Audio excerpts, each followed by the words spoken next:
പ്രിയപ്പെട്ടവരെ, എല്ലാവർക്കും എൻ്റെ നമസ്കാരം.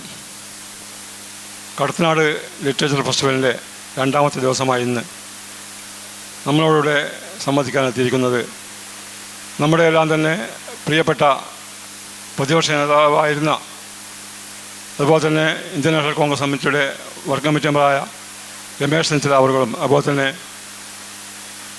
പ്രമുഖ എഴുത്തുകാരനുമായ സൂര്യദാസ് അവர்களுമാണ്. ആദ്യമായി നമ്മുടെ എല്ലാം തന്നെ പ്രിയപ്പെട്ട നേതാവ് ശ്രീ രമേശ് ചെന്നിത്തലയ്ക്ക് ഞാൻ സ്വാഗതം പറയുകയാണ്. അതുപോലെ MP സൂര്യദാസിനും സ്വാഗതം പറയുന്നു.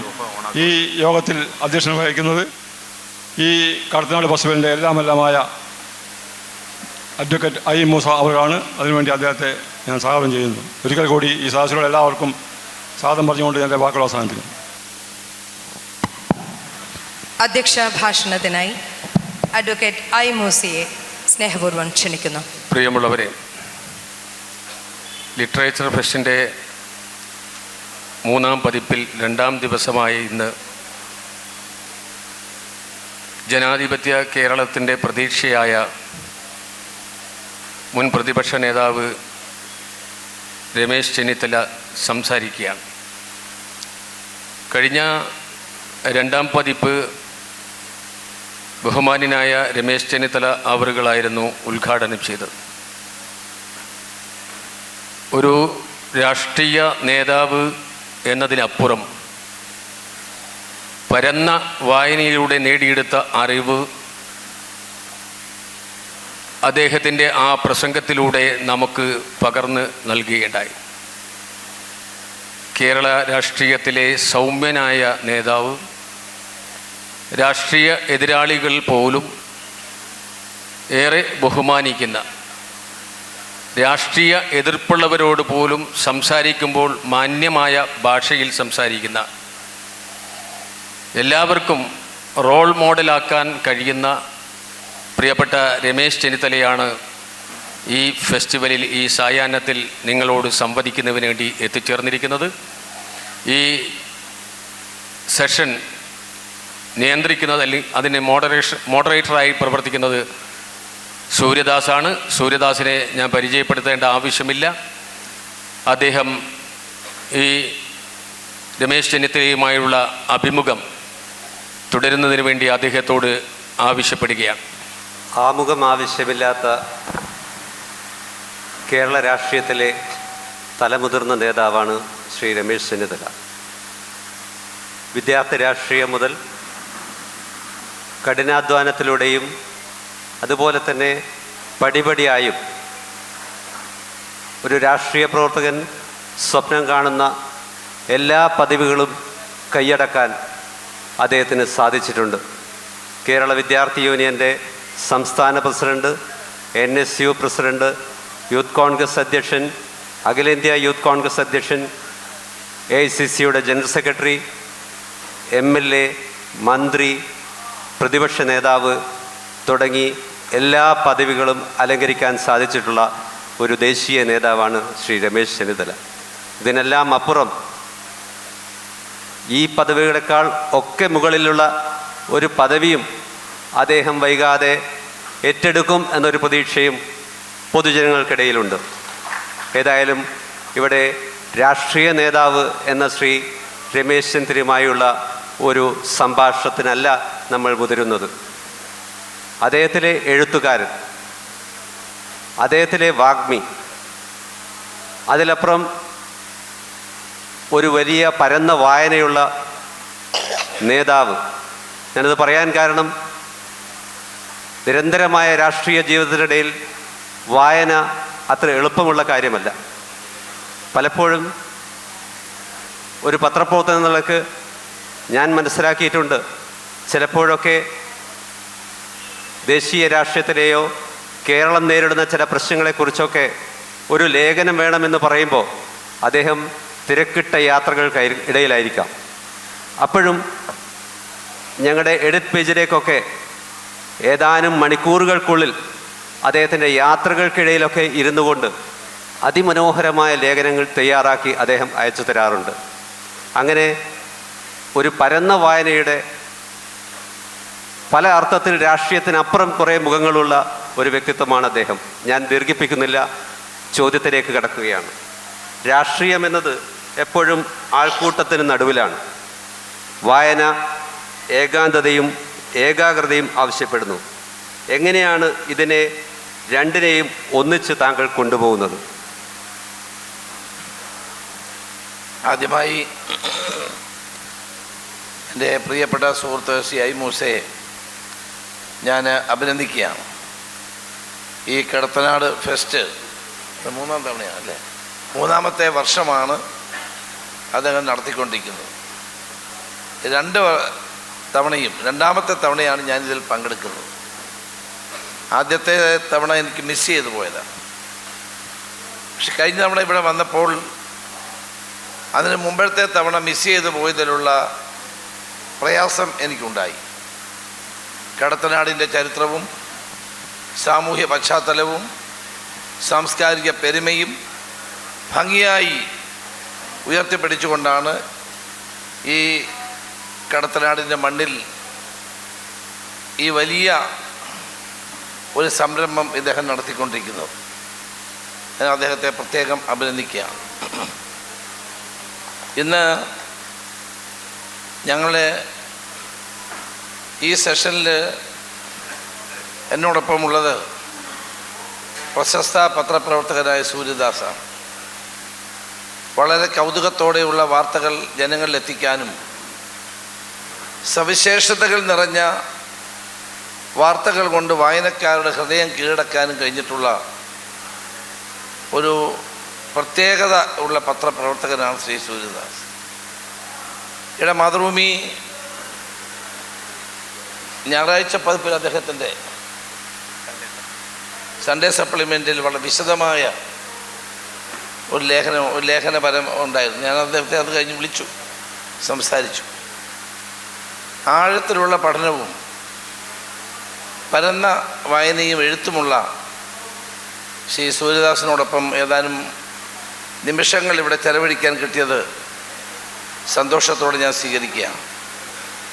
അദ്ദേഹത്തിൻ്റെ ആദ്യത്തെ ചോദ്യം രാഷ്ട്രീയത്തിൻ്റെ തിരക്കുകൾക്കിടയിലും എങ്ങനെ വായിക്കാൻ സമയം കണ്ടെത്തുന്നു എന്നുള്ളതാണ്. വായനയില്ലെങ്കിൽ നമ്മൾ മരിക്കും എന്ന് വിശ്വസിക്കുന്ന ഒരാളാണ് ഞാൻ. വായനയാണ് നമ്മളെ ജീവിക്കാൻ പ്രേരിപ്പിക്കുന്നതും നമ്മുടെ ജീവിതത്തിന് അർത്ഥം കണ്ടെത്തുന്നതും വായനയാണ്. ഞാൻ വളരെ കുട്ടിക്കാലം മുതൽ തന്നെ വായിക്കുന്ന ഒരാളായിരുന്നു. എൻ്റെ ചെന്നിത്തല തൃപ്പരുന്തുറ കലാഭൂഷണി ഗ്രന്ഥശാല എന്ന ഗ്രന്ഥശാലയിൽ 3 വയസ്സുള്ളപ്പോൾ അച്ഛൻ്റെ കയ്യിൽ പിടിച്ച് ആ ഗ്രന്ഥശാലയിൽ ചെന്നതാണ് എൻ്റെ ഓർമ്മ. ഗ്രന്ഥശാല പ്രസ്ഥാനത്തിൻ്റെ തലതൊട്ടപ്പനായ PN പണിക്കറെ എനിക്ക് അവിടെ വെച്ചാണ് കാണാൻ അവസരമുണ്ടായത്. അന്ന് ഞങ്ങൾക്ക് വായിക്കാൻ തരുന്ന പുസ്തകങ്ങൾ ചെറിയ പുസ്തകങ്ങളാണ്. ബാലൻ പ്രസിദ്ധീകരണം, ഇപ്പോഴൊന്നും അതില്ല, പഴയ കാലത്ത്. സഞ്ചാര സാഹിത്യം, കുട്ടികൾക്കുള്ള ഫലിതങ്ങൾ, അതോടൊപ്പം തന്നെ രാജ്യ നേതാക്കന്മാരെ പറ്റിയുള്ള അവരുടെ കഥകൾ, ചരിത്രങ്ങൾ, അത്തരം പുസ്തകങ്ങളായിരുന്നു അന്ന് ഗ്രന്ഥശാലകളിൽ ഞങ്ങൾക്ക് കുട്ടികൾക്ക് വായിക്കാൻ തന്നിരുന്നത്. അന്ന് മുതൽ തന്നെ ഈ പുസ്തകങ്ങൾ ഞാൻ വായിച്ച് നമ്മുടെ ലോക നേതാക്കന്മാരെ പറ്റി ചെറിയ ഒരു അവബോധം എൻ്റെ മനസ്സിൽ അന്നോട്ടേ ഉണ്ടായിട്ടുണ്ട്. അവരാരായിരുന്നു, അവരെന്താണ് ചെയ്തത്, നമ്മുടെ സ്വാതന്ത്ര്യ സമരം എന്തായിരുന്നു, അങ്ങനെ സമൂഹത്തെ ബാധിച്ചിട്ടുള്ള നിരവധിയായ സംഭവങ്ങൾ വളരെ കുട്ടിക്കാലത്ത് തന്നെ എൻ്റെ മനസ്സിൽ എത്തിച്ചത് ഗ്രന്ഥശാലയിലെ വായനയായിരുന്നു. അന്ന് ഞങ്ങളുടെ ഒന്നും നാട്ടിൽ റേഡിയോ ഇല്ലായിരുന്നു. ആകെ റേഡിയോ ഉള്ളത് ഈ ഗ്രന്ഥശാലയിലാണ്. അപ്പോൾ റേഡിയോ കേൾക്കണമെങ്കിൽ അവിടെ പോകണം. അപ്പോൾ റേഡിയോയെ അത്ഭുതത്തോടെയാണ് അന്ന് കണ്ടിരുന്നത്. നാട്ടുമ്പുറങ്ങളിലൊന്നും റേഡിയോ ഇല്ലാത്ത കാലമാണ്. അപ്പോൾ റേഡിയോ കേൾക്കാനും അതോടൊപ്പം തന്നെ ചെറിയ പുസ്തകങ്ങൾ വായിക്കാനും വേണ്ടിയിട്ടാണ് അവിടെ പോയിക്കൊണ്ടിരുന്നത്. അങ്ങനെയാണ് എൻ്റെ വായനയുടെ തുടക്കം. എനിക്ക് പുസ്തകങ്ങൾ വായിക്കുന്നത് വളരെ ഇഷ്ടമാണ്. ഞാൻ വായിക്കുന്ന പുസ്തകങ്ങൾ ആദ്യം ഞാനൊന്ന് മണത്ത് നോക്കാം. പുസ്തകത്തിൻ്റെ മണം എനിക്ക് വളരെ ഇഷ്ടമാണ്. സാധാരണ ഇന്നിപ്പോൾ കെൻഡിലൂടെയൊക്കെ നമുക്ക് പുസ്തകങ്ങൾ വായിക്കാൻ പറ്റും. സാധാരണ പുസ്തകങ്ങൾ ആവശ്യമില്ല. കെൻഡിൽ ഉപയോഗിച്ചുകൊണ്ട് നമുക്ക് ഏത് പുസ്തകവും ആമസോണിൽ നിന്ന് ഓൺ ദ സ്പോട്ടിൽ വാങ്ങിച്ച് വായിക്കാൻ കഴിയുന്ന ടെക്നോളജി ഡെവലപ്പ് ചെയ്തൊരു കാലമാണ്. പക്ഷേ തിരക്ക് പിടിച്ച രാഷ്ട്രീയ പ്രവർത്തനത്തിനിടയിലും ഈ വായനയുടെ കാര്യത്തിൽ പ്രത്യേകമായി ഞാൻ ശ്രദ്ധിക്കുമായിരുന്നു. ആദ്യം ചെറിയ ചെറിയ പുസ്തകങ്ങളായിരുന്നാൽ പിന്നീട് ഡിക്റ്റേറ്റീവ് നോവലാണ് വായിച്ചു തുടങ്ങി. ഡിക്റ്റേറ്റീവ് നോവൽ വായിച്ച് രാത്രി കിടന്ന് കരയുമായിരുന്നു പേടിച്ച്. പിന്നെ അത് മാറി നോവലായി, നല്ല ഈടിട്ട പുസ്തകങ്ങളായി. എന്നെ ഏറ്റവും കൂടുതൽ ആകർഷിച്ച ഒരു പുസ്തകം പണ്ഡിറ്റ് ജവഹർലാൽ നെഹ്റുവിൻ്റെ ഇന്ത്യയെ കണ്ടെത്തൽ എന്ന പുസ്തകമാണ്. ഇപ്പോഴും ഞാൻ വീണ്ടും 1-2 തവണ ഞാനത് വായിച്ചിട്ടുണ്ട്. ഒരു രാഷ്ട്രീയ വിദ്യാർത്ഥി വായിക്കേണ്ട ഒരു പുസ്തകമാണത്. അപ്പം നമുക്ക് എത്ര വായിച്ചാലും അത് മതിവരാത്ത ഒരു പുസ്തകമാണ്. ഗ്ലിംസസ് ഓഫ് വേൾഡ് ഹിസ്റ്ററി, ലോകം എന്താണെന്നും ലോകത്തിൻ്റെ രാഷ്ട്രീയം എന്താണെന്നും മനസ്സിലാക്കാൻ ഗ്ലിംസസ് ഓഫ് വേൾഡ് ഹിസ്റ്ററി തന്നെ വായിച്ചാൽ മതി. പണ്ഡിറ്റ് ജവഹർലാൽ നെഹ്റുവിൻ്റെ അദ്ദേഹം ജയിലിൽ കിടന്നുകൊണ്ട് ജയിലർമാർ കൊടുത്തിരുന്ന 2-3 പേപ്പറുകൾക്കുള്ളിൽ എഴുതിയ റെഫറൻസിന് വേണ്ടി അവർ തരുന്ന പുസ്തകങ്ങൾ നോക്കി തയ്യാറാക്കിയ ഗ്ലിംസസ് ഓഫ് വേൾഡ് ഹിസ്റ്ററിയും ഇന്ത്യയെ കണ്ടെത്തൽ എന്ന പുസ്തകവും എന്നും പ്രസക്തമായ പുസ്തകങ്ങളാണ്. നമ്മളെയൊക്കെ വളരെയേറെ സ്വാധീനിച്ചിട്ടുള്ള പുസ്തകമാണ് വാസ്തവത്തിൽ. അപ്പം എൻ്റെ എപ്പോഴും ഞാൻ തിരക്ക് പിടിച്ച രാഷ്ട്രീയ ജീവിതത്തിനിടയിലും വായിക്കുമായിരുന്നു. എന്നെ ഒത്തിരി കളിയാക്കിയിട്ടുള്ളൊരു കാര്യം, ഞാൻ 2 പുസ്തകം ഒരുമിച്ച് വായിക്കുന്ന ആളാണ്. ഒരു പുസ്തകം പകുതി വായിച്ചിട്ട് നിർത്തിയിട്ട് അടുത്ത ഒരു പുസ്തകം എടുത്ത് വീണ്ടും വായിക്കും തുടങ്ങും. അങ്ങനെ 2 പുസ്തകങ്ങൾ ഒരുമിച്ച് വായിക്കുന്ന ഒരാളാണ്. എന്നെ പലരും കളിയാക്കിയിട്ടുണ്ട്, ഈ 2 പുസ്തകം ഒരുമിച്ച് വായിക്കുന്നത് എന്താണ്. പക്ഷെ ചിലരുടെ ഒരു ശീലമായിരിക്കും. എൻ്റെ ഒരു ശീലം അങ്ങനെയാണ്. ഒരു പുസ്തകം പകുതി വായിച്ചിട്ട് അത് നിർത്തിയിട്ട് വേറൊരു പുസ്തകം വായിക്കും. അപ്പോൾ ആ 2ാമത്തെ പുസ്തകം വായിക്കുമ്പോൾ നമുക്കൊരു പുതുമയുണ്ടാകും. പിന്നീട് ആദ്യം വായിച്ച പുസ്തകം നമ്മൾ വായിച്ച് തീർക്കും. മിക്കഭാഗം വായിക്കാൻ കഴിയുന്ന രാത്രിയിലാണ്, പിന്നെ യാത്രകളാണ്. ട്രെയിൻ യാത്രകളാണ് പലപ്പോഴും പുസ്തകങ്ങൾ വായിക്കാൻ നമുക്ക് അവസരം തരുന്നത്. ഫ്ലൈറ്റ് യാത്ര ചെയ്യുമ്പോഴും ട്രെയിൻ യാത്ര ചെയ്യുമ്പോഴും പിന്നെ വീട്ടിൽ ഉള്ള സമയങ്ങളിലും രാത്രിയിലും ഒക്കെ പുസ്തകങ്ങൾ വായിക്കും. ഞാൻ ഈ പുസ്തകങ്ങൾ വായിച്ച് എൻ്റെ മക്കളും ഇപ്പം നല്ല വായനക്കാരാണ്. എൻ്റെ മൂത്ത മകന് ഇംഗ്ലീഷിൽ നന്നായി പുസ്തകം എഴുതുന്ന ആളാണ്. 2 പുസ്തകം പ്രസിദ്ധീകരിക്കുകയുണ്ടായി. മലയാളം എഴുതാൻ അറിയാൻ വയ്യാത്തതുകൊണ്ടാണ്, പഠിച്ചത് ഡൽഹിയിലായതുകൊണ്ട്. അപ്പോൾ പുസ്തകം വായന എന്ന് പറയുന്നത് നമുക്കിഷ്ടപ്പെട്ട പുസ്തകങ്ങൾ വായിക്കണം. ഞാൻ കൂടുതൽ നോവലുകളാണ് വായിക്കാറുള്ളത്. മറ്റ് പൊതുവിദ്യാഭ്യാസത്തിനും മറ്റു കാര്യങ്ങൾക്കും വേണ്ടിയിട്ടുള്ള ഇംഗ്ലീഷ് പുസ്തകങ്ങൾ വായിക്കുന്നതോടൊപ്പം മലയാളത്തിൽ ഇറങ്ങുന്ന എല്ലാ നോവലുകളും കൃത്യമായി വായിക്കാൻ ശ്രദ്ധ കാണിക്കുന്ന ഒരാളാണ് ഞാനത് ആരോടും അങ്ങനെ വലുതായിട്ട് പറയാറില്ല. പക്ഷേ കിട്ടുന്ന സന്ദർഭങ്ങളിലെല്ലാം മലയാളത്തിൽ ഇറങ്ങുന്ന എല്ലാ നോവലുകളും വായിക്കുക മാത്രമല്ല, വായിച്ചു കഴിഞ്ഞ ശേഷം ഞാൻ അവരെ വിളിച്ച് എൻ്റെ അഭിപ്രായം അവരോട് പറയുമാണ്. എഴുത്തുകാരെ വിളിച്ചിട്ട് അവരോട് എൻ്റെ അഭിപ്രായം പറയും. ചിലപ്പോൾ അവർക്ക് ഇഷ്ടമില്ലാത്ത അഭിപ്രായങ്ങളും പറയും. അതെൻ്റെ എപ്പോഴും ഞാൻ ചെയ്യുന്നൊരു കാര്യമാണ്. പല ആളുകളും നന്നായി അപ്രീഷിയേറ്റ് ചെയ്യുമായിരുന്നു. ഈ പുസ്തകത്തെപ്പറ്റി ഇത്രയും ആഴത്തിൽ വായിച്ച ശേഷം ഇങ്ങനെ അഭിപ്രായം പറഞ്ഞത് നന്നായി എന്ന് പറയുന്ന ധാരാളം ആളുകളുണ്ട്. അത് ഒരാളാണ് T D Ramakrishnan. T D രാമകൃഷ്ണൻ്റെ പുസ്തകങ്ങൾ എന്നെ വളരെയേറെ സ്വാധീനിച്ചിട്ടുണ്ട്. അദ്ദേഹത്തിൻ്റെ ആദ്യത്തെ പുസ്തകം ആൽഫ എന്ന പുസ്തകം ഒരു ദ്വീപിലേക്ക് കുറേ ആളുകൾ പോകുന്നതാണ്. അവർക്ക് പിന്നെ മടങ്ങി വരാൻ കഴിയുന്നില്ല. ആ ദ്വീപിൽ പിന്നീട് അവർ ജീവിക്കുന്ന അവസ്ഥാവിശേഷത്തെ അതിമനോഹരമായി ചിത്രീകരിക്കുന്ന ടി ഡി രാമകൃഷ്ണൻ്റെ ആദ്യത്തെ നോവലാണ്. അദ്ദേഹത്തിൻ്റെ തിരക്കഥയാണ് ഭ്രമയുഗം. മമ്മൂട്ടിക്ക് അവാർഡ് കിട്ടിയ പടം ഭ്രമയുഗം. ഓസ്കാറിന് ആ പടം പോകുന്നുണ്ട്. അതുപോലെ തന്നെയാണ് അദ്ദേഹത്തിൻ്റെ സുഗന്ധി എന്ന ആണ്ടാൾ ദേവനായിക. ശ്രീലങ്കയിൽ പ്രഭാകരൻ്റെ കോൺസെൻട്രേഷൻ ക്യാമ്പുകളിൽ നടന്നുകൊണ്ടിരുന്ന മനുഷ്യാവകാശ ധ്വംസനങ്ങൾക്കെതിരായിട്ടുള്ള അതിമനോഹരമായ ഒരു നോവലാണ് സുഗന്ധി എന്ന ആണ്ടാൾ ദേവനായിക. അത് പഴയ തമിഴ്നാടിൻ്റെയും തിരുവിതാംകൂറിൻ്റെയും ചരിത്രത്തെ കൂടി സിങ്ക്രണൈസ് ചെയ്ത് ഉള്ള അതിമനോഹരമായ ഒരു നോവലാണ്. മറ്റൊരു നോവൽ അദ്ദേഹത്തിൻ്റെ പച്ച, ചുവപ്പ്, മഞ്ഞ. അദ്ദേഹം റെയിൽവേ ജീവനക്കാരനായിരുന്നു. അതുകൊണ്ട് അദ്ദേഹം ആ റെയിൽവേയുമായി ബന്ധപ്പെട്ടതാണത്. ഈദി അമീൻ്റെ കാലഘട്ടത്തിൽ നടക്കുന്ന ചില സംഭവവികാസങ്ങളെ മനോഹരമായി ചിത്രീകരിച്ചു കൊണ്ടുള്ള ഒരു നോവലാണ്. അതിനേക്കാൾ ഏറ്റവും കൂടുതൽ കേരളത്തിൽ വിറ്റഴിഞ്ഞൊരു നോവലാണ് അദ്ദേഹത്തിന്. ഇപ്പോൾ സിനിമയാവാൻ പോവാണ്. എൻ്റെ പേര് ഞാൻ പറയാം, പേര് വന്നുകൊണ്ട്. അപ്പം നിരവധിയായ നോവലുകൾ, ഈ നോവലുകളൊക്കെ ഞാൻ വായിച്ചിട്ടുള്ളതാണ്. ഇപ്പം ഏറ്റവും ലേറ്റസ്റ്റായി നമ്മുടെ മുമ്പിൽ വരുന്ന ധാരാളം നോവലുകളുണ്ട്. മലയാളത്തിൽ ഏറ്റവും നല്ല എഴുത്തുകാരുള്ള നോവലുകളാണ്. സി വി ബാലകൃഷ്ണൻ്റെ ആയുസിൻ്റെ പുസ്തകം നമ്മൾ എത്രയോ വർഷം മുമ്പ് വായിച്ചതാണ്. ഞാൻ ഈയിടെയും വീണ്ടും എടുത്ത് വായിച്ചു. ഒരു മലയോര ഗ്രാമത്തിലെ ഒരു ജനതയുടെ ജീവിതം പച്ചയായി വിവരിക്കുന്ന നോവലാണ്. അതിന് കാലാതിവർത്തിയാണത്. അത് അവസാനിക്കുന്നില്ല. എത്ര കാലം കഴിഞ്ഞാലും സി വി ബാലകൃഷ്ണൻ്റെ ഈ നോവലുകൾ നമുക്ക് എന്നും ഓർക്കേണ്ടതാണ്, ഓർമ്മപ്പെടുത്തേണ്ടതായ ഒന്ന് തന്നെയാണ്. നമ്മുടെ ഒരു കാലഘട്ടത്തിൽ കേരളത്തിൽ വി കെ ആണെങ്കിലും എം മുകുന്ദനാണെങ്കിലും അതുപോലെയുള്ള ലബ്ധപ്രതിഷ്ഠരായിട്ടുള്ള ഒ വി വിജയനാണെങ്കിലും അവരുടെ എല്ലാ നോവലുകൾ വായിക്കുമ്പോൾ സാമൂഹ്യമായ വിമർശനങ്ങൾ അതിലുണ്ടായിരുന്നു. ഏറ്റവും കൂടുതൽ ഭരണാധികാരികളെ വിമർശിച്ചിട്ടുള്ള എഴുത്തുകാരനാണ് ഒ വി വിജയൻ.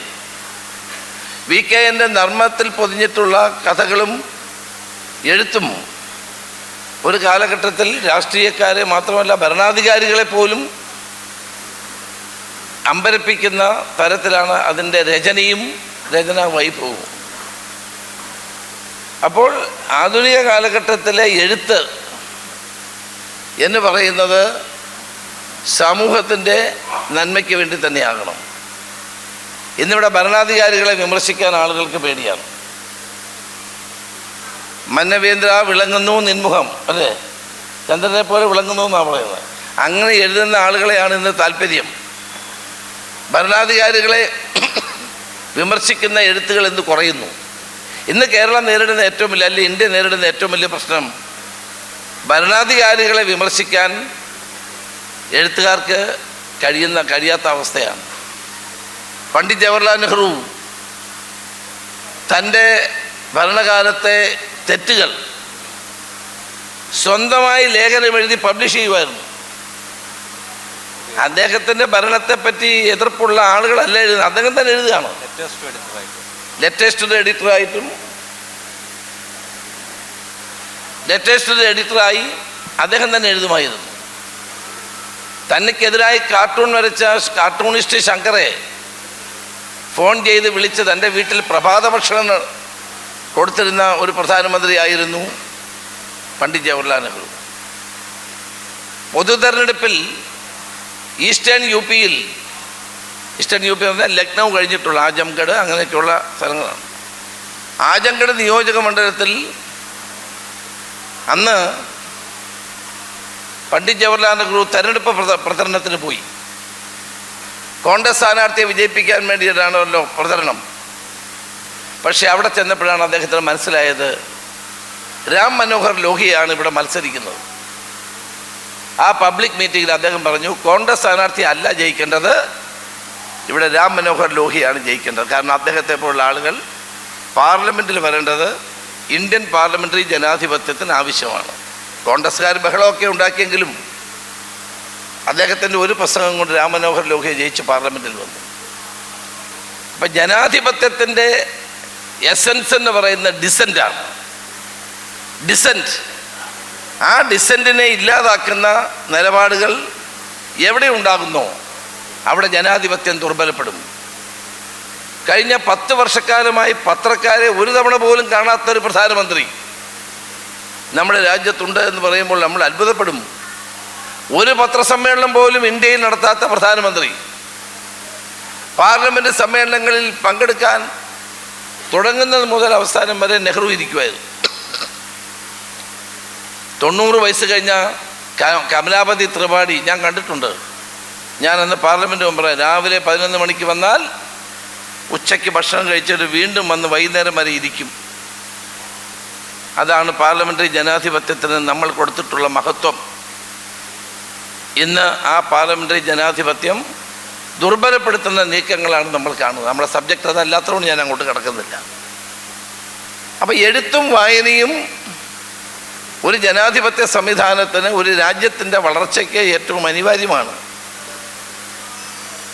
എഴുത്തും വായനയും എപ്പോൾ ഇല്ലാതാകുന്നോ, എതിർ ശബ്ദങ്ങൾ എപ്പോൾ ഇല്ലാതാകുന്നോ, അപ്പോൾ ജനാധിപത്യം ദുർബലപ്പെടുകയും നമ്മളുടെ രാജ്യത്തിൻ്റെ ഭാവി ഇരുളടഞ്ഞതാവുകയും ചെയ്യും. ഞാൻ ടി ഡി രാമകൃഷ്ണൻ്റെ പറഞ്ഞ പുസ്തകം ഫ്രാൻസിസ് ഇട്ടിക്കോര എന്ന പുസ്തകമാണ്. ഏറ്റവും കൂടുതൽ പ്രതികൾ വിറ്റഴിഞ്ഞിട്ടുള്ളൊരു പുസ്തകങ്ങളിലൊന്നാണ് ഫ്രാൻസിസ് ഇട്ടിക്കോര. അങ്ങനെ കഥാപാത്രമില്ല, അദ്ദേഹത്തിൻ്റെ ഭാവനയിലുണ്ടായ ഒരു കഥാപാത്രമാണ്. അതിമനോഹരമാണ് ആ പുസ്തകം. നിങ്ങൾ വായിച്ചിട്ടില്ലെങ്കിൽ ആ പുസ്തകം വായിക്കണം. അതുപോലെ ഈ അടുത്ത കാലത്ത് ഞാൻ വായിച്ച മറ്റൊരു പുസ്തകം അംബികാസുധൻ മങ്ങാടിൻ്റെ ഏറ്റവും മനോഹരമായൊരു പുസ്തകം. 14-ാം നൂറ്റാണ്ടിൽ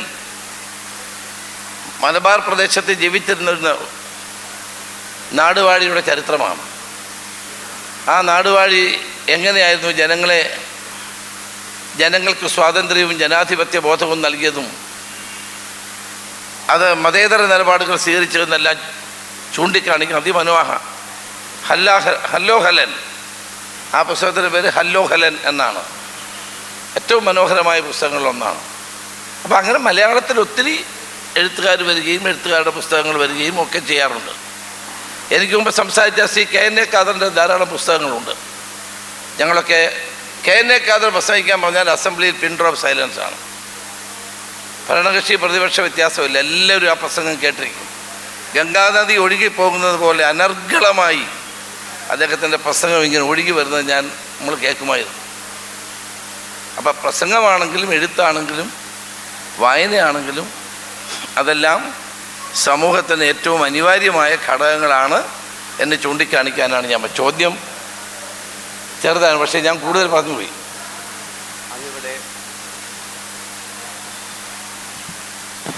അങ്ങയുടെ പ്രസക്തമായ ഒരു കാര്യം പറഞ്ഞു.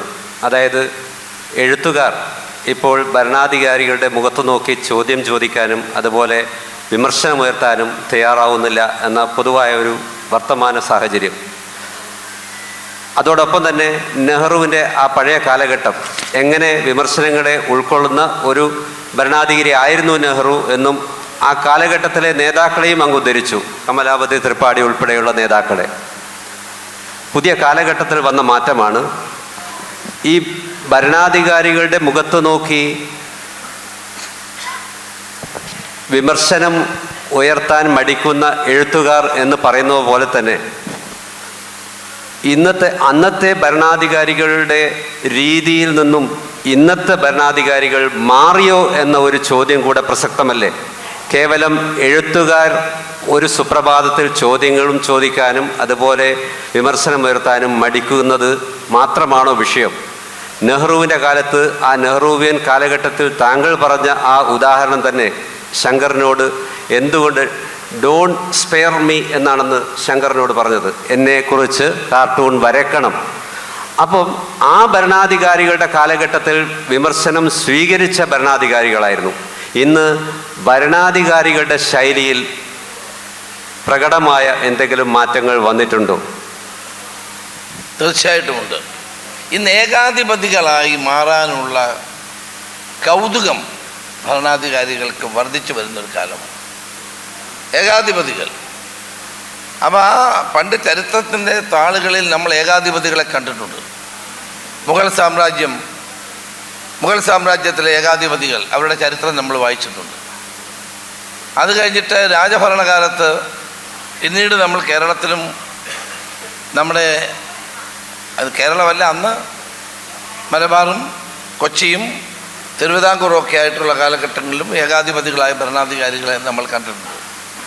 പക്ഷെ പാർലമെൻ്ററി ജനാധിപത്യത്തിൽ ഏകാധിപതികളുടെ എണ്ണം വർദ്ധിച്ചു വരുന്നൊരു കാലഘട്ടത്തിലാണ് നാം ജീവിക്കുന്നത്. സൂര്യദാസ് പറഞ്ഞത് ശരിയാണ്. എഴുത്തുകാരായിട്ടുള്ള ആൾ, കാർട്ടൂണിസ്റ്റുകൾ ഭരണാധികാരികളെ വിമർശിക്കുമ്പോൾ അത് ഉൾക്കൊള്ളാനുള്ള ഒരു മാനസിക ഭാവം, ഒരു ലിബറൽ ഡെമോക്രാറ്റിക് അപ്രോച്ച് ഉണ്ടാകേണ്ടത് ഏറ്റവും ആവശ്യമാണ്. തൻ്റെ പേരിൽ കവിത എഴുതിയതിൻ്റെ പേരിൽ തമിഴ്നാട്ടിൽ ഒരു കവിയെ ജയിലിലിട്ടു. മാസങ്ങളോളം ജയിലിൽ കിടക്കേണ്ടി വന്നു. എഴുത്തുകാരായിട്ടുള്ള ആളുകളെ ഗൗരി ലങ്കേഷ് വെടിവെച്ചു കൊന്നു. എത്രയോ ആളുകളെ തങ്ങൾക്ക് ഭരണാധികാരികൾക്കെതിരായി സംസാരിക്കുന്നതിൻ്റെ പേരിൽ ജയിലിൽ കഴിയേണ്ടി വന്നിട്ടുണ്ട്. അവരെല്ലാം ഇന്നും കേരളത്തിലും ഇന്ത്യയിലും ഭയപ്പാടോടെ ജീവിക്കുന്നത് നമ്മൾ കാണുന്നുണ്ട്. ഈ അടുത്ത സമയത്ത് ഞാൻ മഹാരാഷ്ട്രയുടെ ചാർജാണ് എനിക്ക്. എന്നെ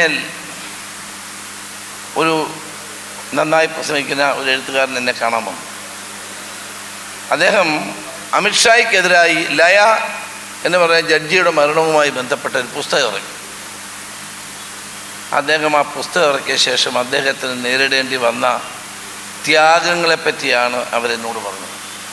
അപ്പോൾ എന്നോട് പറഞ്ഞു, ഞാൻ എപ്പോൾ വേണമെങ്കിലും കൊല്ലപ്പെട്ടേക്കാം, ഞാൻ എപ്പോൾ വേണമെങ്കിലും എൻ്റെ ജീവിതം നഷ്ടപ്പെട്ടേക്കാം, എപ്പോൾ വേണമെങ്കിലും എൻ്റെ വീടുകൾ ആക്രമിക്കപ്പെട്ടേക്കാം, എപ്പോൾ വേണമെങ്കിലും എൻ്റെ കുടുംബത്തെ ഇവരില്ലാതാക്കിയേക്കാം.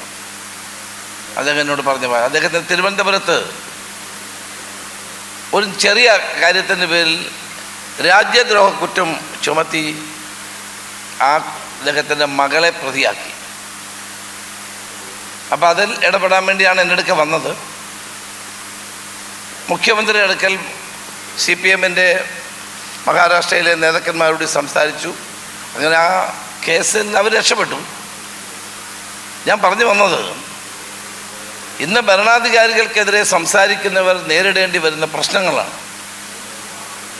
ചെറിയ കാര്യമല്ല. എഴുത്തുകാരാണെങ്കിലും അവർ മനുഷ്യരല്ലേ, അവർക്കും കുടുംബമില്ലേ.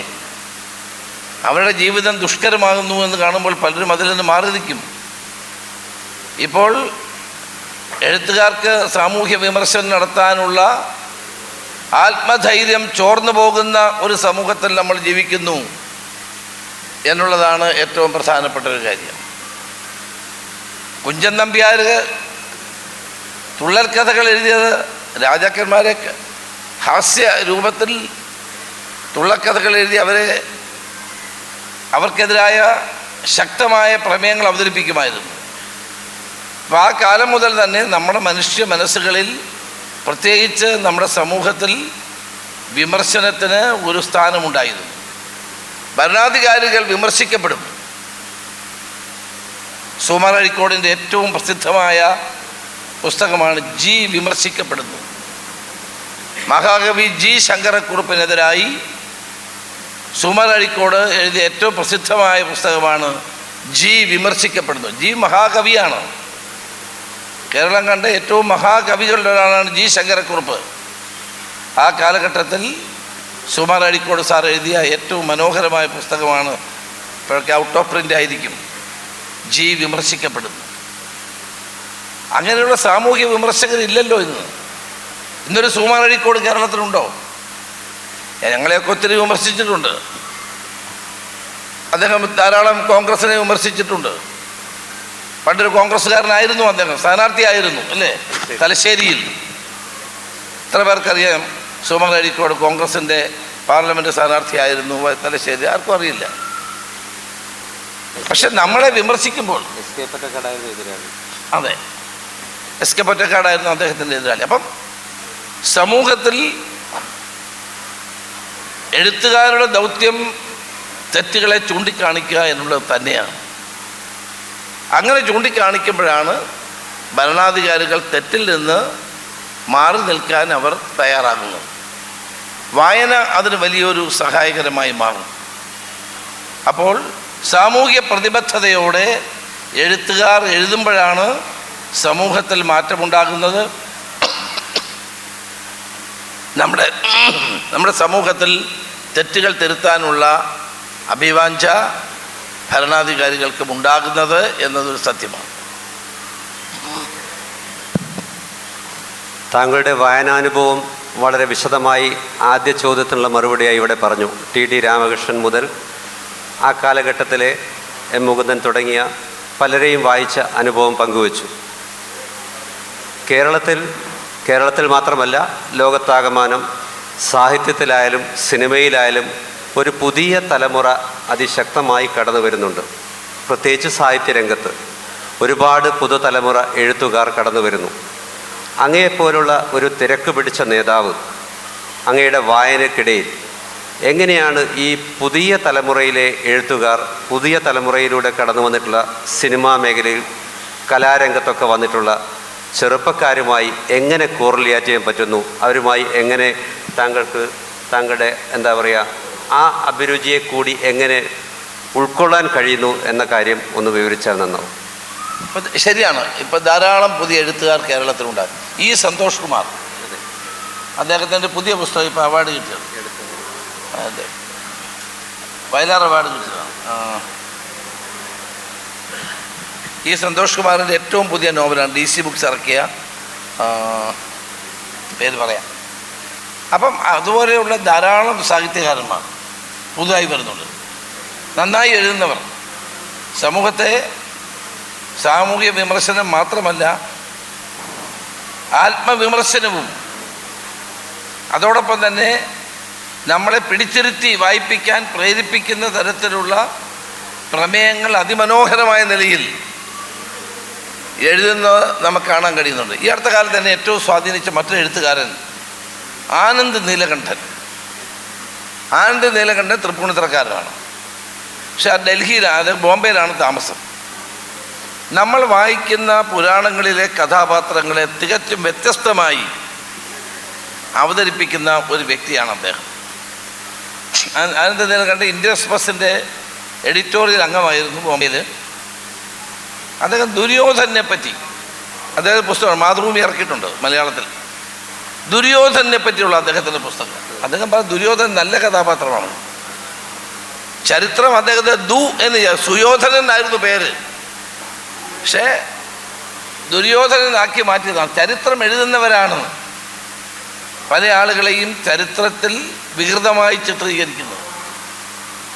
അദ്ദേഹം പറയും ധാരാളം കാര്യം, എല്ലാം പറയാൻ സമയമില്ലാത്തതുകൊണ്ട് 1-2 കാര്യങ്ങൾ ഞാൻ പറയാം. ദുര്യോധനൻ ഏറ്റവും നല്ല കഥാപാത്രമാണ്. ദുര്യോധൻ്റെ ഒരു അമ്പലമുണ്ട്, ആർക്കെങ്കിലും അറിയാമെന്ന് എനിക്കറിയാം. കരുനാഗപ്പള്ളിക്കടുത്ത് കുന്നത്തൂർ എന്ന് പറയുന്ന സ്ഥലത്ത് അവിടെ ദുര്യോധൻ്റെ അമ്പലമുണ്ട്. ദുര്യോധനൻ മാത്രമല്ല, എല്ലാ പഞ്ചപാണ്ഡവന്മാരുടെയും അമ്പലമുണ്ട്. അത് ദുര്യോധന ക്ഷേത്രമാണ് ഏറ്റവും പ്രസിദ്ധമായിട്ടുള്ളത്. അതിൻ്റെ ചരിത്രം പറയുന്നത് ദുര്യോധനും കൂട്ടുകാരും കൂടി അവർ വേട്ട കഴിഞ്ഞിങ്ങനെ യാത്ര ചെയ്തു വന്നപ്പോൾ അവർ വഴിതെറ്റിപ്പോയപ്പോൾ അവിടെ ഭക്ഷണം കഴിക്കാതെയും വെള്ളം കുടിക്കാതെയും പരവശരായി. അപ്പോഴൊരു സ്ത്രീ കള്ള് കുടവുമായിട്ട് വരികയാണ്. അപ്പോൾ പറഞ്ഞു എനിക്കത് തന്നോളാൻ പറഞ്ഞു. അവൻ കള്ള് കുടിച്ചു. അപ്പോൾ ഇവർക്ക് പിന്നെ മനസ്സിലായി ഇത് രാജാവാണ്. അപ്പോൾ ഇവർക്ക് ആകെ അങ്കരപ്പായി. രാജാവിനെ തൊട്ടു. അത് തീണ്ടലും തൊടിയിലൊക്കെ ഉള്ള കാര്യമാണ്. രാജാവിന് കള്ളു കൊടുത്തു. ആ പ്രയാസം വരും. അപ്പോൾ ആളുകളൊക്കെ ഓടി വന്ന് കാര്യങ്ങൾ പറഞ്ഞപ്പോൾ ഞാൻ ഇനി എന്നും ഇവിടെ വരും എന്ന് പറഞ്ഞു. നിങ്ങൾക്കായിരിക്കും എന്നെ പൂജിക്കാനും ശുശ്രൂഷിക്കാനുള്ള അവകാശം നിങ്ങളുടെ കുടുംബത്തിൽ. ഇന്നും ആ കുടുംബമാണ്, അവരാണ് ആ പൂജ നടത്തുന്നത്, ബ്രാഹ്മണന്മാരൊന്നുമല്ല, അവരാണ്. ഞാൻ പറഞ്ഞത് ആനന്ദ നീലകണ്ഠൻ ദുര്യോധനെ പറ്റി പറയുന്നത് കർണനെ സൂതരാജാവാണ് എന്ന് പറഞ്ഞുകൊണ്ട് അങ്കത്തട്ടിൽ നിന്ന് പറഞ്ഞു വിട്ടപ്പോൾ അപമാനിതനായ കർണൻ മാറി നിന്നപ്പോൾ ആ കർണനെ അഭിഷേകം ചെയ്ത് രാജാവാക്കി യുദ്ധത്തിന് വേണ്ടി അണിനിരത്തിയത് ആരായിരുന്നു? യുദ്ധത്തിന് വേണ്ടി അണിനിരത്തിയത് ദുര്യോധനായിരുന്നു. സൂതപുത്രനായതുകൊണ്ട് തനിക്ക് യുദ്ധം ചെയ്യാൻ കഴിയില്ല, നീ രജപുത്രനല്ല, എന്ന് പറഞ്ഞ് മാറ്റി നിർത്തപ്പെട്ട കർണനെ രാജാവായി അഭിഷേകം ചെയ്ത് തേർത്തട്ടിലേക്ക് യുദ്ധത്തിന് അയച്ചത് അദ്ദേഹമാണ്. അപ്പോൾ പിന്നോക്കക്കാരുടെ സംരക്ഷകനാണ് അദ്ദേഹം പറഞ്ഞു, പിന്നോക്കക്കാരുടെ സംരക്ഷകനാണ് ദുര്യോധനൻ. ഒത്തിരി ഉദാഹരണങ്ങളിലൂടെ പറയുകയാണ്. വളരെ മനോഹരമായൊരു പുസ്തകമാണ്. ഇംഗ്ലീഷിലാണ് ഏറ്റവും നല്ലത് വായിക്കാൻ, എൻ്റെ മലയാളത്തിലുണ്ട്. അപ്പം ദുര്യോധനെ ചരിത്രം എഴുതിയ ആളുകളാണ് ഇങ്ങനെയാക്കിയത്. ദുര്യോധനൻ മോശ കഥാപാത്രമല്ല. പാഞ്ചാലിയുടെ വസ്ത്രാക്ഷേപം ചെയ്തതിനെപ്പറ്റി പറയുന്നുണ്ട്. പുതിയ കൊട്ടാരം നിർമ്മിച്ച് ആ കൊട്ടാരത്തിലൂടെ ഇവരെ കാണിക്കാൻ, പഞ്ചപാണ്ഡവന്മാരെ കാണിക്കാൻ കൊണ്ടുവന്നപ്പോൾ അവര് ദുര്യോധനെ അപമാനിച്ചു. ദുര്യോധന വെള്ളത്തിൽ വീണു, അല്ലേ? ദുര്യോധനൻ വെള്ളത്തിൽ വീണ് അപമാനിതനായി നിന്നു. പാഞ്ചാലി കൈയടിച്ച് ആഹ്ലാദം പ്രകടിപ്പിച്ചു. ആ പ്രയാസമാണ്. അപ്പോൾ എഴുത്തുകാർക്ക് എങ്ങനെ അതിമനോഹരമായി ചരിത്രങ്ങളിൽ എഴുതാൻ കഴിയുമെന്നുള്ളതാണ്. രാവണനെ പറ്റി അദ്ദേഹം എഴുതിയിട്ടുണ്ട്. രാവണൻ പിന്നോക്കക്കാരുടെ രാജാവായിരുന്നു. രാവണൻ്റെ ചരിത്രം എഴുതി അവസാനം പറയുന്നത്, അവസാനം രാമനോട് രാമൻ രാവണനെ കൊന്നല്ലോ. രാമനോട് പ്രതികാരം ചെയ്യാൻ വേണ്ടി അലക്കുകാരനായ ഒരാൾ ജനിച്ച് ആ അലക്കുകാരൻ്റെ കയ്യിലുണ്ടായിരുന്ന ചെറിയ ഒരു ഇരുമ്പാണി കൊണ്ട് അവസാനം അമ്പും വില്ലും ഉണ്ടാക്കി അവസാനം രാമനെ കൊന്നു എന്നുള്ള ചരിത്രം, സീതയെ ഉപേക്ഷിച്ചത് ഉൾപ്പെടെയുള്ള ചരിത്രങ്ങൾ മുഴുവൻ എഴുതുകയാണ്. ഞാൻ പറഞ്ഞു വന്നത്, ചരിത്രത്തിൽ എഴുത്തുകാരുടെ ഓരോ ഭാവനാപൂർണമായ നടപടികൾ അതിമനോഹരമായി ചിത്രീകരിക്കുന്ന ധാരാളം സംഭവങ്ങൾ നമ്മുടെ നാട്ടിൽ. ഈ അടുത്ത കാലത്ത് മാതൃഭൂമിയിൽ ഒരു സ്ത്രീ ബെഹ്റിൽ താമസക്കാരിയാണ്. അവർ നമ്മുടെ രാമായണത്തിലെ മഹാഭാരതത്തിലെ ഏറ്റവും വലിയ മോശം കഥാപാത്രമാണ്. പഞ്ചപാണ്ഡവന്മാരെ കൊണ്ട് യുദ്ധമൊക്കെ ചെയ്യിപ്പിക്കാനൊക്കെ പ്രേരിപ്പിച്ച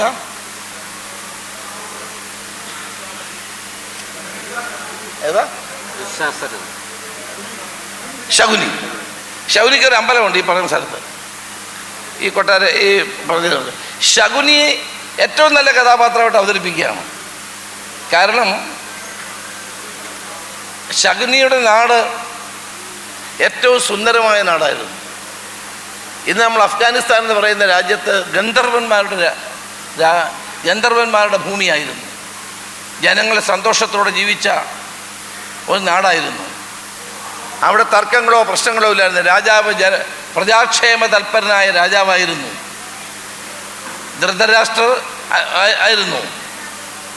അവിടെയാണ് ആ രാജ്യം ആക്രമിച്ച് അദ്ദേഹത്തിൻ്റെ സഹോദരിയെ ഗാന്ധാരിയെ അവസാനം അന്ധനായ ധൃതരാഷ്ട്രർക്ക് കല്യാണം കഴിച്ച് കൊടുക്കുകയും ആ രാജ്യത്തെ തകർക്കുകയും ചെയ്തു. അതിൻ്റെ പ്രതികാരം തീർക്കാൻ വേണ്ടിയാണ് ഇദ്ദേഹം ശകുനിയായി ഗാന്ധാരിയോടൊപ്പം പോയി അവസാനം ആ പ്രതികാരം മുഴുവൻ തീർത്തത്. അപ്പം ഞാൻ പറഞ്ഞു വന്നത്, ചരിത്രത്തെ എങ്ങനെ അതിമനോഹരമായി ചിത്രീകരിക്കപ്പെടാൻ കഴിയും, അതാണ് ഓരോ എഴുത്തുകാരുടെയും പ്രത്യേകത. ആനന്ദ നീലകണ്ഠൻ എന്ന് പറയുന്ന എഴുത്തുകാരൻ്റെ പുസ്തകം നിങ്ങൾ വായിക്കുമ്പോൾ നിങ്ങൾക്ക് മനസ്സിലാകും ചരിത്രത്തെ എങ്ങനെ നമുക്ക് കൊണ്ടുവരാൻ കഴിയും. അദ്ദേഹം കൂടുതൽ എഴുതുന്നത് പിന്നോക്കക്കാർക്ക് വേണ്ടി, പിന്നോക്കക്കാരെ അടിച്ചമർത്തുകയും ചരിത്രം അവർക്കെതിരായി എഴുതി ഉണ്ടാക്കുകയും ചെയ്തു. അതാണ് അദ്ദേഹം പറഞ്ഞുകൊണ്ടിരിക്കുന്നത്. അത് കർണൻ്റെ കാര്യമാണെങ്കിലും ദുര്യോധനൻ്റെ കാര്യമാണെങ്കിലും രാവണൻ്റെ കാര്യമാണെങ്കിലും എല്ലാം. അതോടൊപ്പം തന്നെ മഹാബലി അസുര ചക്രവർത്തിയായിരുന്നു. ആ അസുര ചക്രവർത്തിയെ ഈ ഭൂമണ്ഡലത്തിൽ നിന്ന് തുടച്ചു നിൽക്കാൻ ശ്രമിച്ചതും ഇതുമായി ക്ലബ് ചെയ്യാണ്. അത് രാവണനുമായി ബന്ധപ്പെട്ട അടുത്ത തലമുറയിൽപ്പെട്ട ആളാണ് രാവണൻ. അപ്പം ഒരു എഴുത്തുകാരൻ എഴുതുമ്പോൾ നമ്മളത് വായിച്ചു നോക്കുമ്പോൾ നമുക്ക് ഏറ്റവും നന്നായി പുതിയ ചരിത്രം ഇങ്ങനെയും ആകാമല്ലോ എന്നുള്ള ചിന്ത നമുക്കുണ്ടാകും. ഓരോ കാലഘട്ടങ്ങളിൽ എഴുത്തുകാരെഴുതിയ രാമായണം എഴുതിയതാണ് വാൽമീകി അല്ലേ? വാൽമീകി. ഹിന്ദിയിൽ ഏറ്റവും മനോഹരമായ പുസ്തകം ഏതാണെന്ന് ചോദിച്ചാൽ ഞാൻ പറയും രാമചരിതമാനസ്. തുളസീദാസ് എഴുതിയ രാമചരിതമാനസ് എന്ന പുസ്തകമാണ് ഹിന്ദിയിലെ ഏറ്റവും നല്ല പുസ്തകം. അതിന് നമ്മുടെ യൂണിവേഴ്സിറ്റി കോളേജിലെ പ്രൊഫസർ രാമേന്ദ്രൻ നായർ സാറ് അത് മലയാളത്തിലേക്ക് വിവർത്തനം ചെയ്തിട്ടുണ്ട്. യഥാർത്ഥത്തിൽ നിങ്ങൾക്ക് രാമായണം വായിക്കണമെങ്കിൽ ഹിന്ദിയിലെ രാമചരിതമാനസാണ് വായിക്കേണ്ടത്. അവിടെയാണ് യഥാർത്ഥത്തിൽ നമുക്ക് കാണാൻ കഴിയുന്നത്. അപ്പം ഇതെല്ലാം ഓരോ കാലഘട്ടങ്ങളിൽ ചരിത്രവുമായി ബന്ധപ്പെട്ട രചനകളുമാണ് നമ്മൾ കണ്ടുകൊണ്ടിരിക്കുന്നത്. ഇത് വായിക്കുമ്പോൾ നമുക്കുണ്ടാകുന്ന പ്രത്യേകതകൾ, നമ്മുടെ മനസ്സിലുണ്ടാകുന്ന പ്രത്യേകതകളെ നമുക്ക് എടുത്തു പറയേണ്ടത് തന്നെയാണ്. കർണൻ എന്ന പുസ്തകം മാതൃഭൂമി ഇറക്കിയിട്ടൊരു പുസ്തകമാണ്. ഒരു മറാഠി എഴുത്തുകാരൻ്റെ പുസ്തകമാണ്. അദ്ദേഹം മരിച്ചുപോയി. അദ്ദേഹം ആ കർണൻ എന്നുള്ള മാതൃഭൂമി ഇറക്കിയ പുസ്തകം വായിക്കാൻ കിട്ടിയാൽ വായിക്കണം കേട്ടോ. അതിമനോഹരമായിട്ട് അത് ചിത്രീകരിക്കുന്ന ഒരു പുസ്തകമാണ്. ഒരേ സമയം 2 പുസ്തകങ്ങൾ വായിക്കുന്നു എന്ന് താങ്കൾ തുടക്കത്തിൽ പറഞ്ഞു. അതൊരു അപൂർവ വായനാ രീതിയാണ്. അങ്ങനെ സ്വകാര്യമായി പല വായനാ രീതികൾ പലർക്കും ഉണ്ടാവും.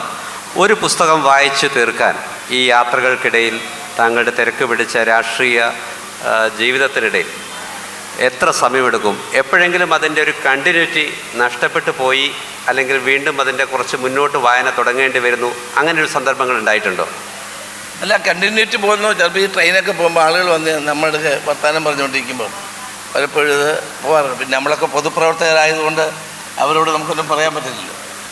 എന്നാലും കണ്ടിന്യൂറ്റി കിട്ടും. നമുക്ക് തീർച്ചയായിട്ടും അത് കണ്ടിന്യൂറ്റി ഉണ്ടായെങ്കിൽ മാത്രമേ ആ കഥ എഴുതാൻ പറ്റൂ. ഇവിടെ വെച്ച് കടത്തനാട് ഈ ഫെസ്റ്റിൽ വെച്ച് ഒരു രഹസ്യം ഞാൻ പുറത്തു വിടുകയാണ്. ഈ ജനുവരി മാസത്തിൽ എൻ്റെ ഒരു നോവൽ ദൂരം എന്നാണ് അതിൻ്റെ പേര്. അത് മലയാള മനോരമ ബുക്സ് പ്രസിദ്ധീകരിക്കുകയാണ്. ആദ്യത്തെ എൻ്റെ നോവലാണ്. അത് നിങ്ങളൊക്കെ വായിക്കണം. ഈ മാസം അവസാനമായിരിക്കും അത് വരാൻ പോകുന്നത്. ക്ലാസിക്കുകളെ കുറിച്ച് കുറേ ദീർഘമായി സംസാരിച്ചു. അതിലെ കഥാപാത്രങ്ങളെക്കുറിച്ചും, ദുര്യോധനൻ, ദുശാസൻ, അതുപോലെ ശകുനി, അങ്ങനെ ഈ ക്ലാസിക്കുകൾ വായിക്കുമ്പോൾ അത് മഹാഭാരതം മാത്രമല്ല, ഇപ്പം ടോൾസ്റ്റോയിൻ്റെ ആവട്ടെ, ഏതായാലും അത് ഓരോ പ്രായത്തിലും വായിക്കുമ്പോൾ അതിന് ഓരോ പുതിയ പുതിയ തിരിച്ചറിവുകൾ ഉണ്ടാവാറുണ്ട്. അപ്പോൾ ചെറുപ്പകാലത്തിൽ വായിക്കുന്നത് പോലെയല്ല ഇതേ മഹാഭാരതം പിന്നീട് പ്രായമാകുമ്പോൾ വായിക്കുക. അങ്ങനെ ഒരു 2-3 തവണ വായിക്കണം, അല്ലെങ്കിൽ വായിച്ചപ്പോൾ വീണ്ടും ഒരു പുതിയ വിചാരം ഉണ്ടായി എന്ന് തോന്നിയ ഒരു സന്ദർഭം ഉണ്ടായിട്ടുണ്ടോ? തീർച്ചയായിട്ടും ഉണ്ട്. പക്ഷേ കൈനേക്കാൾ പിടിപ്പില്ല. അദ്ദേഹം ധാരാളം പുസ്തകങ്ങൾ വായിക്കുന്നവരാണ്. ഒരു പുസ്തകം നമ്മൾ വായിച്ചു കഴിഞ്ഞാൽ, ഇപ്പം പാവങ്ങൾ എന്ന പുസ്തകം നമ്മളൊക്കെ പണ്ട് കാലത്ത് വായിച്ച പുസ്തകം 1-2 തവണ നമുക്ക് വായിക്കാൻ തോന്നും ആ പുസ്തകം. അതുപോലെ റഷ്യൻ സാഹിത്യകാരന്മാരുടെയും വിദേശത്തുള്ള സാഹിത്യകാരന്മാരുടെയൊക്കെ ധാരാളം പുസ്തകങ്ങൾ നമ്മൾ വായിച്ചാൽ പലപ്പോഴും അത് 1-2 തവണ വായിക്കണം എന്ന് തോന്നാറുണ്ട്. ഞാൻ നേരത്തെ പറഞ്ഞത് ശിവാജി സാവന്ത് എന്ന എഴുത്തുകാരനാണ് കർണനെ പറ്റി എഴുതിയത്. ശിവാജി സാവന്ത് അദ്ദേഹം മരിച്ചുപോയി. അദ്ദേഹത്തിൻ്റെ മകൾ കൃഷ്ണനെ പറ്റി അതിമനോഹരമായൊരു പുസ്തകം വീണ്ടും എഴുതിയിട്ടുണ്ട്. അതിൻ്റെ പരിഭാഷ മലയാളത്തിൽ മാതൃഭൂമി ഇറക്കിയിട്ടുണ്ട്. സമയക്കുറവുണ്ട്. അവസാനത്തെ ഒരു ചോദ്യം കൂടെ ചോദിക്കാം. പിന്നെ എഴുത്തുകാരൻ എന്നതിൽ അങ്ങൊരു നെഹ്റുവിയൻ കാലഘട്ടത്തിൽ ഉൾക്കൊണ്ട് മുന്നോട്ട് വരുന്ന ഒരു കോൺഗ്രസ് നേതാവാണ് എന്നാണ് പൊതുവെ എല്ലാവർക്കും അറിയാവുന്ന വസ്തുതയാണ്. എഴുത്തുകാരൻ എന്ന നെഹ്റുവിനെയും ഇപ്പോഴൊടുവിൽ നമ്മുടെ ശശി തരൂർ എന്ന എഴുത്തുകാരൻ, എങ്ങനെ ഇവരെ പരസ്പരം താങ്കൾ കോർത്തിണക്കി കാണുന്നു? എങ്ങനെ ഇവരുടെ രചനകളെ താങ്കൾ എങ്ങനെ വിലയിരുത്തുന്നു?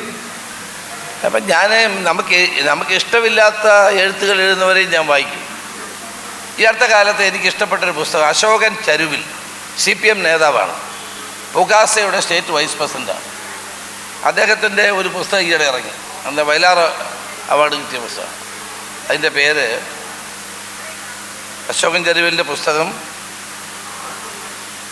പുതിയതായി ഇറങ്ങിയ തൃശ്ശൂർ കേന്ദ്ര കാട്ടൂർ കടവ് എന്നൊരു പുസ്തകം. CPM ആണ്. നല്ല രസമാണ് ആ പുസ്തകം. ആ പുസ്തകം എഴുതി വന്നിട്ട് CPM-ഉം CPI-യും തമ്മിലുള്ള വേർപിരിയൽ. അന്ന് അച്യുതമേനോനായിരുന്നു ഏറ്റവും പ്രിയപ്പെട്ട നേതാവ് തൃശ്ശൂർ ജില്ലയിൽ. പക്ഷെ ഒരിക്കൽ പോലും അദ്ദേഹം തൻ്റെ അനുയായികൾ ആരോടും തന്നോടൊപ്പം നിൽക്കണമെന്ന് പറഞ്ഞിട്ടില്ല എന്നൊക്കെ പറയുന്ന അതിമനോഹരമായ ഒരു നോവലാണ്. അപ്പോൾ അശോകൻ ചരുവിൽ CPM ആയതുകൊണ്ട് ഞാനത് വായിക്കാതിരിക്കുന്നില്ല. ഞാൻ അശോകൻ ചരുവിലിനെ വിളിച്ച് അഭിനന്ദിച്ചു. അദ്ദേഹത്തിന് ഭയങ്കര അത്ഭുതമായി ഞാൻ അദ്ദേഹത്തെ വിളിച്ച് അഭിനന്ദിച്ചിട്ട്. അപ്പം അതുപോലെ ശശി തരൂർ നന്നായിട്ട് എഴുതുന്ന ആൾ തന്നെയാണ്, ഒരു സംശയമില്ല. അപ്പം ശ്രീനാരായണ ഗുരുവിനെ പറ്റി അദ്ദേഹം ഇപ്പോൾ ഒരു പുസ്തകം ശിവഗിരിയിൽ പ്രസിദ്ധീകരിച്ചിട്ടുണ്ട്. നല്ല പുസ്തകമാണ്. ധാരാളം പുസ്തകങ്ങൾ അദ്ദേഹം എഴുതാറുണ്ട്, നല്ല പുസ്തകങ്ങളാണ്. അപ്പം നമുക്ക് ഇഷ്ടപ്പെടുക ഏഴാച്ചേരി രാമേന്ദ്രൻ്റെ കവിതകൾ എനിക്കിഷ്ടമാണ്. പ്രഭാവർമ്മയുടെ കവിതകൾ എനിക്കിഷ്ടമാണ്. പ്രഭാവർമ്മ ഏറ്റവും മനോഹരമായ ശ്രീകൃഷ്ണനെ പറ്റി ഒരു ഖണ്ഡകാവ്യം തന്നെ എഴുതി. എത്ര മനോഹരമായിട്ടുള്ള ശ്യാമമാധവം എന്നാണ് കൃഷ്ണനെ പറ്റിയുള്ള അദ്ദേഹത്തിൻ്റെ കവിതയുടെ പേര്. കേന്ദ്ര സാഹിത്യ അക്കാദമി അവാർഡൊക്കെ കിട്ടിയതാണ്. അപ്പം കൃഷ്ണൻ്റെ വിവിധ ഭാവങ്ങളെ എഴുത്തുന്നയിച്ചുകൊണ്ട് വിമർശനാത്മകമായ നിലയിലാണ് ശ്യാമമാധവം എന്ന പ്രഭാവർമ്മയുടെ കവിത നമുക്ക് കാണാൻ സാധിക്കുന്നത്. നമ്മുടെ UK കുമാരൻ്റെ ഏറ്റവും വലിയൊരു നോവൽ നമ്മുടെ സത്യംകുന്ന് സ്വരൂപം. വാസ്തവത്തിൽ ഞാനിത് വായിച്ചപ്പോഴാണ് മലബാറിൽ പ്രസിദ്ധരായ നേതാക്കന്മാരുടെ പേരുകൾ പോലും കേട്ടത്. ഒരു ബാലകൃഷ്ണൻ നമ്പ്യാർ എത്ര മണിക്കൂർ വേണമെങ്കിലും പ്രസംഗിക്കാൻ കഴിയുന്ന കണ്ണൂരിലെ ഒരു നേതാവ്. ഇതുപോലെയുള്ള ധാരാളം സ്വാതന്ത്ര്യ സമര സേനാനികൾ ആ കാലഘട്ടത്തിൽ ഉണ്ടായിരുന്നുവെന്ന് ഞാൻ മനസ്സിലാക്കിയ UK കുമാരൻ്റെ തച്ചങ്കോട് സ്വരൂപം എന്ന പുസ്തകം വായിച്ചപ്പോഴാണ്. അപ്പം നാടിൻ്റെ ചരിത്രവും കഥാകാരന്മാർ എഴുതുമ്പോൾ തീർച്ചയായും അതിൽ നിന്ന് നമുക്ക് ഒത്തിരി കാര്യങ്ങൾ നമുക്ക് മനസ്സിലാവും, ഒത്തിരി കാര്യങ്ങൾ നമുക്ക് ഉൾക്കൊള്ളാൻ കഴിയും. അതാണ് ഇതിൻ്റെ ഏറ്റവും വലിയ പ്രത്യേകത എന്ന് പറയുന്നത്.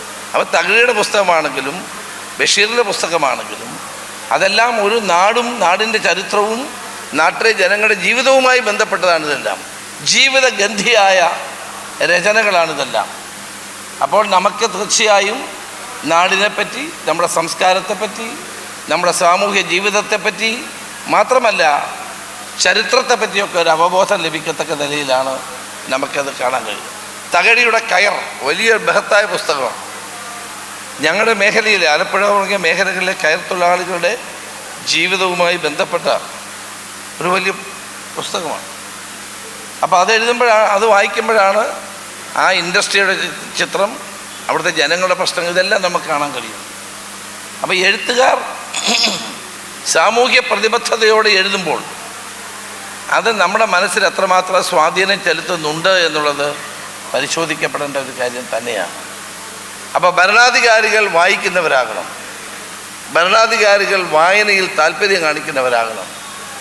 എന്താണ് വായന, അല്ലെങ്കിൽ എന്തിനു വായിക്കണം എന്നുള്ള ചിന്തയല്ല, എന്തുകൊണ്ട് ഞാൻ വായിക്കുന്നില്ല എന്നുള്ള ചിന്തയാണ് നമുക്ക് ഓരോരുത്തർക്കും മനസ്സിൽ ഉണ്ടാകേണ്ടത്. പുതിയതായി ധാരാളം ഈ സന്തോഷ് കുമാറിൻ്റെ പുതിയ പുസ്തകം അന്ധകാരനരിക്ക് ശേഷം ഇപ്പോൾ ഇറങ്ങിയ ഈ ഇതുണ്ടല്ലോ, നമ്മുടെ കൽക്കട്ടയിലെ ആസാമിൽ നിന്നൊക്കെ അഭയാർത്ഥികളുടെ പ്രശ്നം ഉന്നയിച്ചു കൊണ്ടുള്ളതാണ്. തമോമയുടെ അച്ഛൻ, അതിമനോഹരമായൊരു പുസ്തകമാണ് തമോമയുടെ അച്ഛൻ. അതായത് ബംഗ്ലാദേശിൽ നിന്ന് വരുന്ന ആളുകളുടെ കഥയാണ്. അത് വായിച്ചത് എനിക്ക് ഭയങ്കരമായിട്ട് ഇഷ്ടപ്പെട്ടൊരു നോവലാണ്. അപ്പോൾ ഈ സമീപകാലത്ത് ഇറങ്ങുന്ന എല്ലാ നോവലുകൾ പലതരത്തിലുള്ള പല രീതിയിലുള്ള അവബോധം നമുക്ക് നൽകാൻ പര്യാപ്തമാണ്. എങ്ങനെയാണ് ബംഗ്ലാദേശിൽ നിന്ന് വരുന്ന അഭയാർത്ഥികളെ നമ്മൾ ട്രീറ്റ് ചെയ്യുന്നത്, അവരുടെ ജീവിതം, അത് ഒരു പ്രണയകഥയുമായി ബന്ധപ്പെട്ട് ഇത്ര മനോഹരമായിട്ട് ഈ സന്തോഷ് കുമാർ അത് എഴുതിയിട്ടുണ്ട്. അപ്പം ഇത്തരം നോവലുകളിലൂടെ നമുക്ക് കാണാൻ കഴിയുന്നത് കേവലം കഥ മാത്രമല്ല, സമൂഹത്തിൻ്റെ വ്യത്യസ്തതകൾ, മനുഷ്യജീവിതത്തിലെ പ്രത്യേകതകൾ, ഇതെല്ലാം കൂട്ടി വായിക്കാൻ നമുക്ക് കഴിയും ഇത്തരം പുസ്തകങ്ങൾ വായിച്ചു കഴിയുമ്പോൾ. ഇപ്പം ഞാൻ വായിക്കുന്ന നമ്മുടെ അരുന്ധതി റോയിയുടെ ഏറ്റവും പുതിയ പുസ്തകമാണ്. അത് തൻ്റെ അമ്മയെപ്പറ്റി എഴുതി, മേരി റോയ് എന്ന തൻ്റെ അമ്മയെപ്പറ്റി എഴുതിയിട്ട് ഇംഗ്ലീഷിലുള്ള പുസ്തകമാണ്. ഈ ഇടയ്ക്ക് അത് അവരിങ്ങനെ സ്കേർട്ട് വലിച്ചുകൊണ്ടിരിക്കുന്നതാണ് അതിൻ്റെ കവർ പേജ്. ആരാണ്ട് സുപ്രീം കോടതി കൊണ്ട് കേസ് കൊടുത്തു. കേസ് തള്ളി. നല്ല പുസ്തകം, അതിന് മലയാളം വന്നിട്ടില്ലെന്ന് തോന്നുന്നു. ഇംഗ്ലീഷിലുള്ള ഏറ്റവും നല്ലൊരു പുസ്തകമാണത്. അപ്പോൾ അങ്ങനെ നമുക്ക് എല്ലാവർക്കും കൂടുതൽ പുസ്തകങ്ങൾ വായിക്കാൻ കഴിയണം, എഴുതാൻ സാധിക്കണം. എഴുതാൻ കഴിഞ്ഞില്ലെങ്കിലും വായിക്കാനെങ്കിലും കഴിയണം. വായന ഒരിക്കലും നിർത്തരുത്, എല്ലാവരും വായിക്കണം.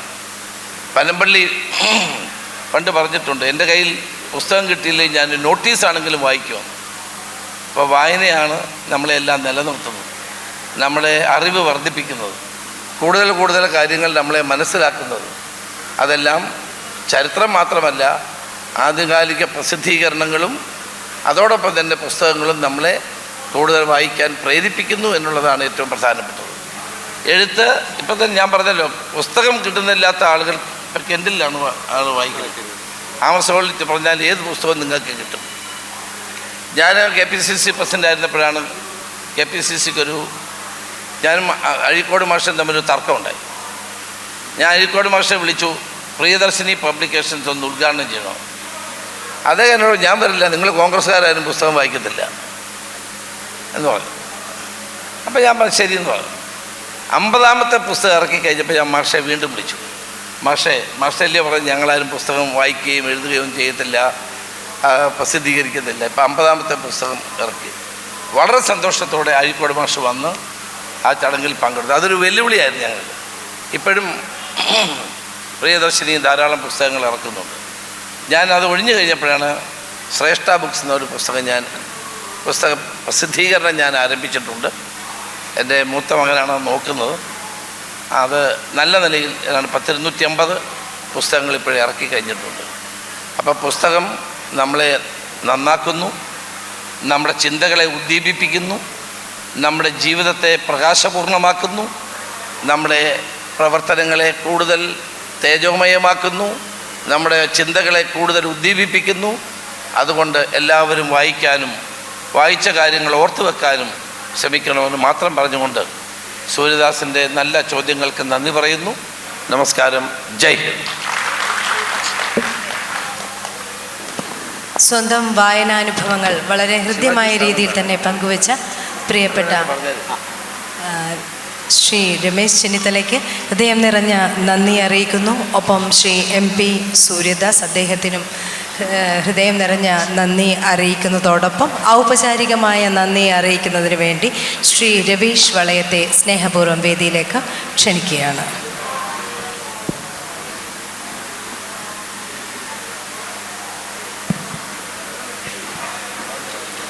കടത്തനാട് ലിറ്ററേച്ചർ ഫെസ്റ്റിവലിൻ്റെ 2ാം ദിനമായ ഇന്ന് ഏറ്റവും പ്രധാനപ്പെട്ട സെഷനാണ് ഇവിടെ അവസാനിക്കുന്നത്. വായനയുടെ പരന്ന ലോകത്തെക്കുറിച്ച് വളരെ ലളിതമായി നമ്മളുമായി സംവദിച്ചിട്ടുള്ള കേരള രാഷ്ട്രീയത്തിൻ്റെ സൗമ്യമുഖം, മുൻ പ്രതിപക്ഷ നേതാവ് കൂടിയായിട്ടുള്ള എൻ്റെ പ്രിയ നേതാവ് രമേശ് ചെന്നിത്തല അവർക്കുള്ള നന്ദി രേഖപ്പെടുത്തുകയാണ്. അതോടൊപ്പം തന്നെ മുതിർന്ന മാധ്യമ പ്രവർത്തകൻ എൻ്റെ ജ്യേഷ്ഠ സഹോദരൻ MP സൂര്യദാസ് അവർക്കുള്ള നന്ദി രേഖപ്പെടുത്തുകയാണ്. ഈ സെഷന് അധ്യക്ഷത വഹിച്ചിട്ടുള്ള പ്രിയപ്പെട്ട അഡ്വക്കേറ്റ് ഐ മൂസ അവർക്കും അതിലുപരി ഈ സെഷനെ ധന്യമാക്കിയിട്ടുള്ള മുഴുവൻ പ്രിയപ്പെട്ടവർക്കുമുള്ള നന്ദി രേഖപ്പെടുത്തിക്കൊണ്ട് ഈ സെഷൻ അവസാനിച്ചതായി അറിയിക്കുകയാണ്.